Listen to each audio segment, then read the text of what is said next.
Hey, welcome back, everybody. It's Colonel Cash back here again to give you some more tips and education. We're getting ready to do our fourth module that's on investing. Everybody wants to know about investing, but it's a big, scary thing. It's kind of a very broad topic. This is what I think is the most important thing that you never got taught in school. So we're going to dig into investing, what different types of investments are, how they work, ways you maximize your return, things to watch out for, and all the nitty-gritty.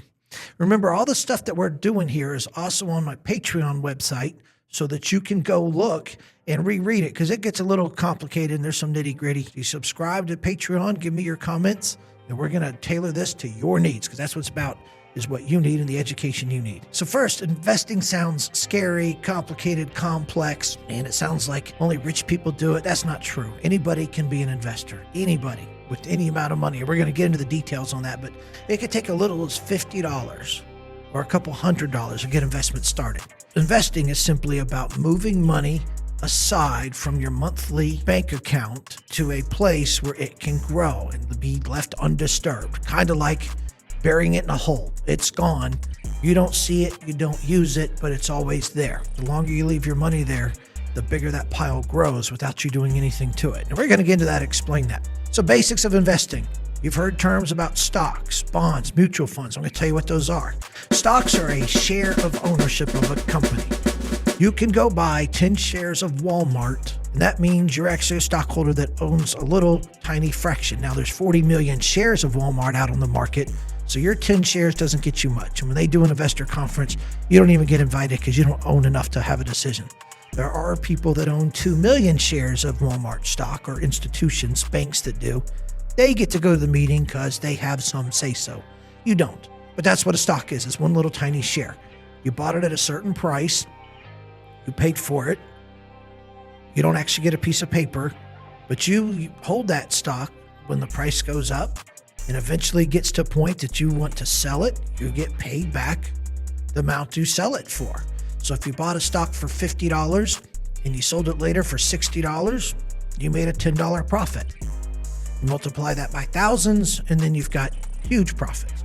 So that's what a stock is. So you could buy it and you could sell it anytime you want to. It's just a small ownership piece of a company. We're going to talk about bonds for a second. Bonds are loans you make the company. You're actually paying to loan them money, giving your money to them in the form of a loan when you buy a bond that a company or government has promised a certain rate they'll pay you back. Okay, a city can issue a bond, like when they're building a new stadium for a baseball team or a NFL franchise. They're going to say this much cash, this much from the ownership group, this much from the state, and here's a $2 million bond issuance, meaning they're going to sell $200 million in bonds at $1,000 each to anybody who wants to buy them.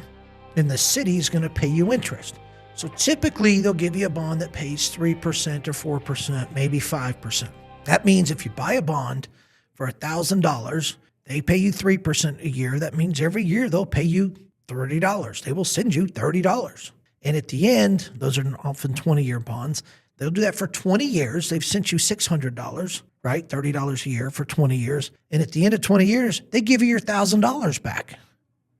So you turned $1,000 into $1,600. That's a fact.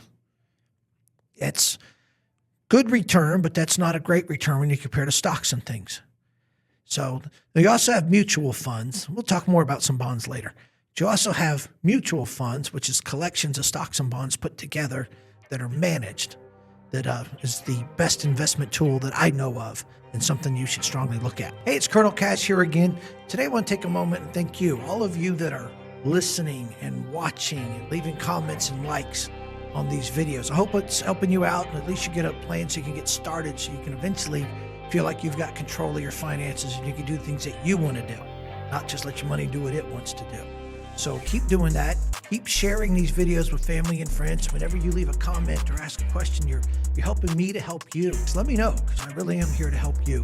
Unless everybody you know is rich and doesn't have a financial worry, you probably know somebody who could use a little bit of help. So for me, what's rewarding is knowing that you're listening, paying attention, and you were able to make some progress. So go out to the Patreon website. You can subscribe to that. It's only $5 a month. $5 a month to get real financial advice from somebody with experience. $5 a month to get some questions answered. $5 a month for someone to give you a real game plan and give you tools so that you can do what you need to do to get where you need to be. That's the whole goal here. And you're going to get extra content. You might get early releases of videos. There'll be extra tips and tricks that not everybody gets. That's not expensive. That's a minor investment. And hopefully, if you're seeing the value of this, we're getting you on a path that you're saving money and making progress. $5 is nothing to you. It's just a small amount. It's all going to be in the information below. So just scroll down and look at that, and it'll take you right to where you need to go. Thanks again, friends.